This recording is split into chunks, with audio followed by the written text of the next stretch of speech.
শ্বশুর বাড়ি বেড়াতে এসে সড়ক দুর্ঘটনায় প্রাণ গেল জামাইয়ের। চাঞ্চল্যকর ঘটনাটি ঘটেছে আজ রানীনগরের বালিদিয়ার এলাকায়। ঘটনায় আহত আমিনুল ইসলামের মারফত জানা যায়, আজ রানীনগরের বুধুরপাড়া থেকে অন্য একজনের মোটরসাইকেল নিয়ে নটিয়ালের দিকে যাচ্ছিল বুধুরপাড়া গ্রামের জামাই তাহিরুল শেখ। মোটরসাইকেলের পিছনে বসেছিল আমিনুল নামের বুধুরপাড়া গ্রামের আরো এক যুবক। শেখপাড়া বাজার পার করে বালিদিয়ার এলাকায় একটি সাইকেলে ধাক্কা মারে দ্রুতগতির মোটরসাইকেলটি। ঘটনায় সঙ্গে সঙ্গে রাস্তায় ছিটকে পড়ে তাহিরুল শেখ, আমিরুল সহ সাইকেল আরোহী। স্থানীয় বাসিন্দারা দুটো টোটো গাড়িতে করে তাদের গোধনপাড়া গ্রামীণ হাসপাতালে নিয়ে আসলে কর্তব্যরত চিকিৎসক জলঙ্গি রায়পাড়া গ্রামের বাসিন্দা তাহিরুল শেখকে মৃত বলে ঘোষণা করে। এই দুর্ঘটনায় বাকিদের চিকিৎসা চলছে গ্রামীণ হাসপাতালে।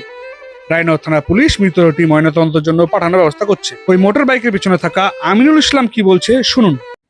প্রথম থেকে বলতো ও বললো যদি একবার আমি বাড়ি যাবো দেবে, বাড়ি তো না, আমার বাড়ি আছে রায়পাড়ায়, রায়পাড়া যাবো না, রায়পাড়ার আগে আমাকে নামিয়ে চলে আসবে। তো ভাই তো বলছি, তো ভাই তো আমার তো গাড়ি নাই, তো আমি কিসে আপনাকে রেখে দিয়ে আসতে যাবো? কোনো রকম কারো টাড়ি যদি ম্যানেজ করে দিতে পারেন তাহলে আমি কিন্তু রেখে দিয়ে আসলে খুব ভালো হয়, এই কথা। তো আমি দেখছি করে আধ ঘন্টা কাটানো পারবো বকে, তাও তাহলে আমি বকেলে আপনি একটু বকেলে চলে যান, সবচেয়ে ভালো হবে, চলে যায়। তাও শুনলো না, আমি একটু এমার্জেন্সি যাইতেই হবে। তাহলে আমি একজন আছে তার মধ্যে বলছি যে তাহলে গাড়িটা আমাকে একটু দাও না, গাড়িটা দরকার, একজনকে রেখে আসি, বেশি না 10-15 মিনিট টাইম লাগবে, দেখুন না। তো বললো ঠিক আছে নিয়ে যাও, দেবে। তাহলে তাও বলছে দেখি অন্য কাউকে হলে আমি গাড়ি দিব না, তোমাকে যদি হয় তাহলে গাড়ি দিব, তাছাড়া আমি দিব না, এরকম ধরনের কথা। তারপর যেহেতু ওই ছেলেদের গাড়ি চালালো, তো গাড়ি চালিয়ে যেহেতু ফাঁকাতে যেহেতু একটা সাইকেল আসছিল, সাইকেলের সাথে একসাথে, কিন্তু বাসের সাথে না, কোনো গাড়ির সাথে না, কোনো পুলিশের সাথে হেলমেট ছিল না, না। গাড়ি চালানো জানতো, গাড়ি চালানো জানতো, আর আমি বেঁচে বসছিলাম। তোমার নাম? আমার নাম আমিন। মৃতের স্ত্রী কি বলছে শুনুন। আপনারা দেখছেন নিউজ 4 বাংলা। আমিনুল ফোন করলো, আমি বলছি কি হয়েছে বলো, ওকে অ্যাকশন দাও, আমার কাছে টাকা পাবে, স্ক্যানারটা পাঠাতে বলো, আমি টাকা লাগাবো না বলো। আমি বলছি ঠিক আছে দিচ্ছি, কথা বলো গো। কিসের সাথে দুর্ঘটনা ঘটেছে? মোটরসাইকেলে নিয়ে এসেছে, ওই বাহানা করে ওকে ফোন করে ডাকিয়েছে। আচ্ছা, ঘটনাটা কোথায় ঘটেছে?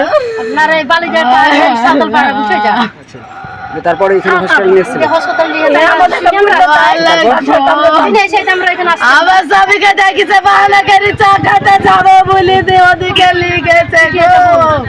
ওদের একদিনও কিছু হয়নি, আমার স্বামী আর থাকলো। ওদের বলতে কারা, কে? আমিনুল বুধুরপাড়ার আমিনুল। আমিনুল আপনার স্বামী কি হয়? বন্ধু আসি বিয়ার যাই, কথা মতো বলে বন্ধু ধরেন, তার নাম্বার সেভ করে রাখিছে, ফোন। আপনি কখন শুনলেন ঘটনা? আমি এই মাত্র শুনি, আমি বাড়ি চলে আসছি, ফোন করছি, মোবাইলে কেউ ফোন ধরছে না, আমি সকাল থেকে ফোন করছি। স্বামীর সঙ্গে আপনার লাস্ট কবে কথা হয়েছিল, কখন? লাস্ট কথা হয়েছে, আমি মোবাইলে ফোন করি, শুনো। আমি ফোন করি, আমি বলছি বাড়িতে আসো, ভাত খাবা না, আমি চা খাতে আসলো, আমি বাড়িতে যাই পরে খাবো। আপনার স্বামীর নাম? তাইরুল মন্ডল। আপনার নাম কি? মমতাজ খাতুন।